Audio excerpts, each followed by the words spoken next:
एक प्रतापी गुरु थे जो अपने सभी शिष्यों से बहुत प्रेम करते थे।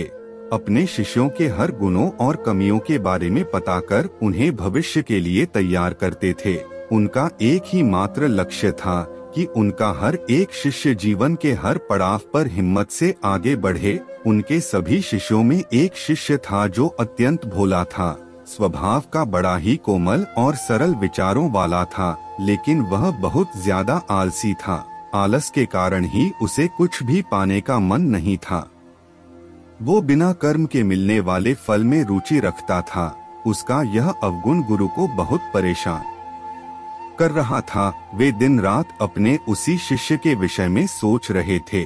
एक दिन उन्होंने पारस पत्थर की कहानी अपने सभी शिष्यों को सुनाई। इस पत्थर के बारे में जानने के लिए सबसे अधिक जिज्ञासु वही शिष्य था। यह देख गुरु उसकी मंशा समझ गए। वे समझ गए कि यह आलसी है, इसलिए उसे इस जादुई पत्थर की लालसा है। लेकिन ये मूर्ख यह नहीं जानता कि जो व्यक्ति कर्महीन होता है उसकी सहायता तो स्वयं भगवान भी नहीं कर सकते, और ये तो बस एक साधारण पत्थर है। यह सोचते सोचते गुरु ने सोचा कि यही सही वक्त है इस शिष्य को आलसी के अवगुणों से अवगत कराने का। ऐसा सोच गुरुजी ने उस शिष्य को अपनी कुटिया में बुलवाया। कुछ क्षण बाद कुटिया के भीतर शिष्य ने प्रवेश किया और गुरु को सिर झुकाकर प्रणाम किया। गुरु ने आशीर्वाद देते हुए कहा, बेटा, मैंने आज जिस पारस पत्थर की कहानी सुनाई वो पत्थर मेरे पास हैं और तुम मेरे प्रिय शिष्य हो, इसलिए मैं वो पत्थर सूर्य उदय से लेकर सूर्यास्त तक के लिए तुम्हें देना चाहता हूँ। तुम उससे जो करना चाहो कर सकते हो। तुम्हें जितना स्वर्ण चाहिए तुम इस पत्थर से इस दिए गए समय में बना सकते हो। यह सुनकर शिष्य की खुशी का ठिकाना न था। गुरुजी ने उसे प्रातः सूर्योदय होने पर पत्थर देने का कहा। रात भर वह इस पत्थर के बारे में सोचता रहा।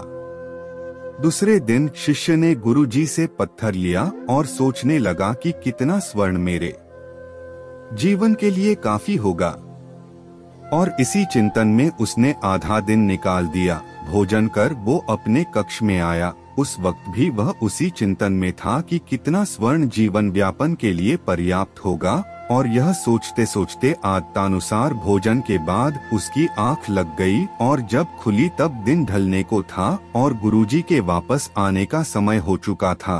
उसे फिर कुछ समझ नहीं आया। इतने में गुरुजी वापस आ गए और उन्होंने पत्थर वापस ले लिया। शिष्य ने बहुत विनती की, लेकिन गुरुजी ने एक ना सुनी। तब गुरुजी ने शिष्य को समझाया, पुत्र, आलस्य व्यक्ति की समझ पर लगा ताला है। आलसी के कारण तुम इतने महान अवसर का लाभ भी ना उठ सके। जो व्यक्ति कर्म से भागता है उसकी किस्मत कभी उसका साथ नहीं देती। तुम एक अच्छे शिष्य हो, परंतु तुम में बहुत आलस है। जिस दिन तुम इस आलस के चौले को निकाल फेंकोगे उस दिन तुम्हारे पास कई पारस के पत्थर होंगे। शिष्य को गुरु की बात समझ आ गई और उसने खुद को पूरी तरह बदल दिया। उसे कभी किसी पारस की लालसा नहीं रही।